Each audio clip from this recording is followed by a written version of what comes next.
So I just bought this XL250. It was listed as a 1974 and it looks like one with the can, but I've noticed after checking the frame number that it's actually a 72 with a 74 can on it. But I kind of prefer the colors of a 74, so I'll probably repaint it in the same color scheme. I got it for $440 last weekend, and boy, there's a lot to do on it. First off, it's missing the cover for the air filter. There's missing screws, strip screws. It's missing an engine mount bolt. There's wires cut and loose everywhere.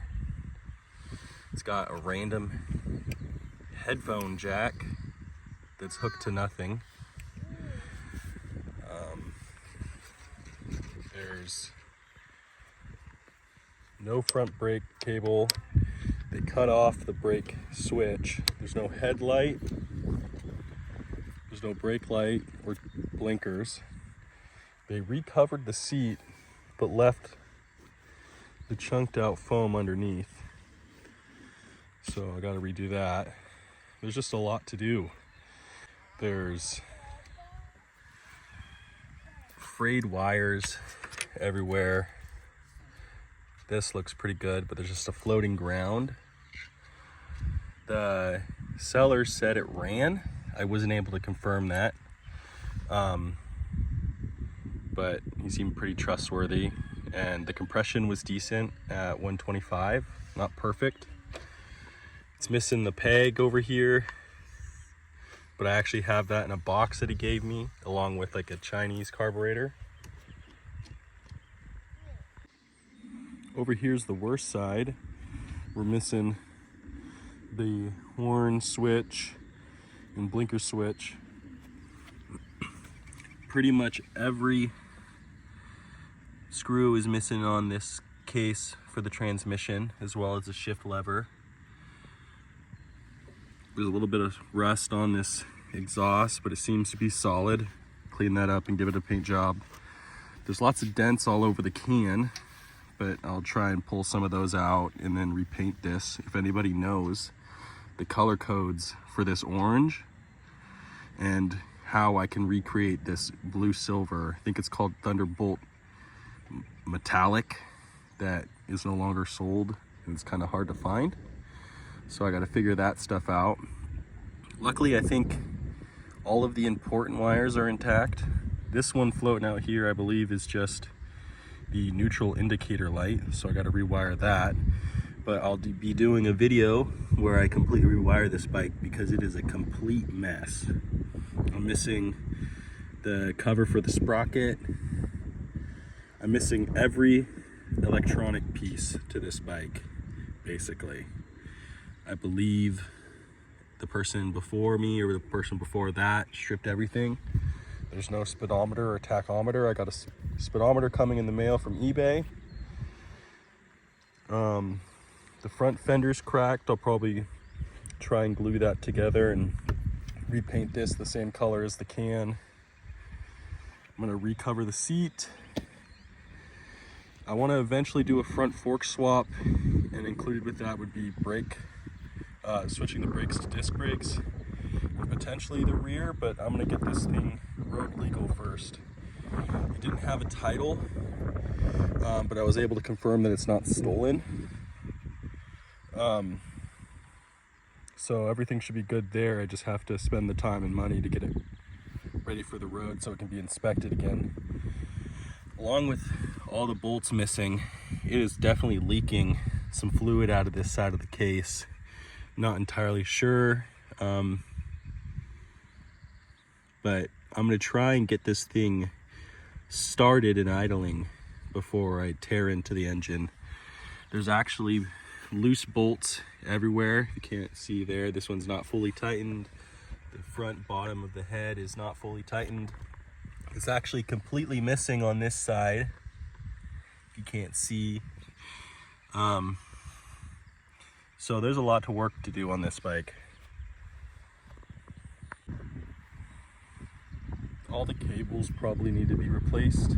This one's still connected. Got the front brake cables disconnected. The tires are all dry rotted, but I'm not gonna worry on that right now. I'm gonna get the rest of the bike going. I'm gonna clean the carb and change the oil and see if I can get it running.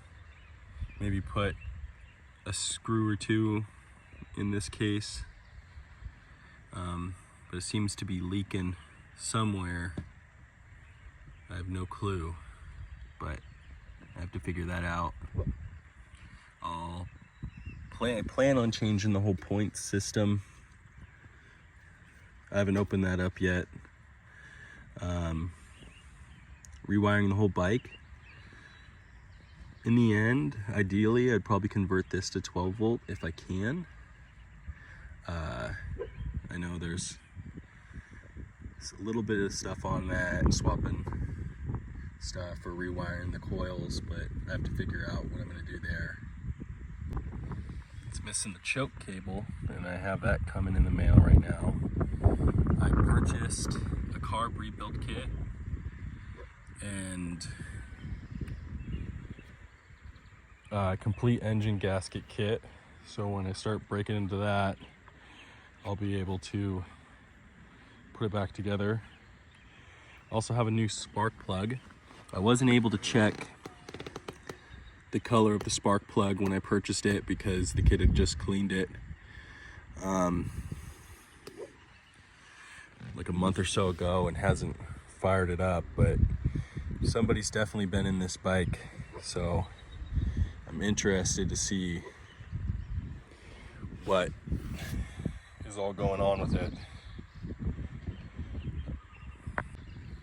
Here's another look on this side. The rear brake's hooked up, but it's missing the switch for the brake light. The carb, the choke isn't hooked up, and so I plan to pull the carb apart and clean it up and rebuild it, then drain the oil and put some new oil in it, crank it over a few times with the spark plug disconnected, and move it around, try and get it idled and warmed up. I'll be cracking into this and the other side and see what's going on inside. I'll probably, as I'm doing that, give these a sand and maybe a paint job. There's some good gouges in it, so not too worried about that at all. Just probably sand out the scratches and paint it black. Somebody had painted this. Looks like they just did it on the bike, because on the other side some of the cables are just painted. Looks like they had painted it orange and then tried painting black over it. So we'll see. The speedo cable's missing, tachometer cable's missing. The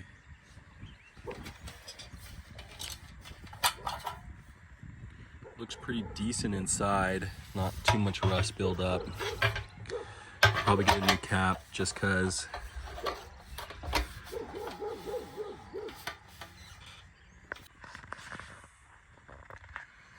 So I'm gonna go ahead and take off the carb.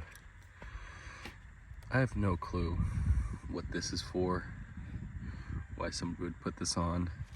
If you have any ideas, please let me know. Also with this, I'll probably end up just replacing all of these screws with something a bit nicer, maybe some stainless steel Torx or something of that. I also just realized the leak's actually coming from the shift shaft, and the seal that's supposed to be there is missing, so I gotta replace that.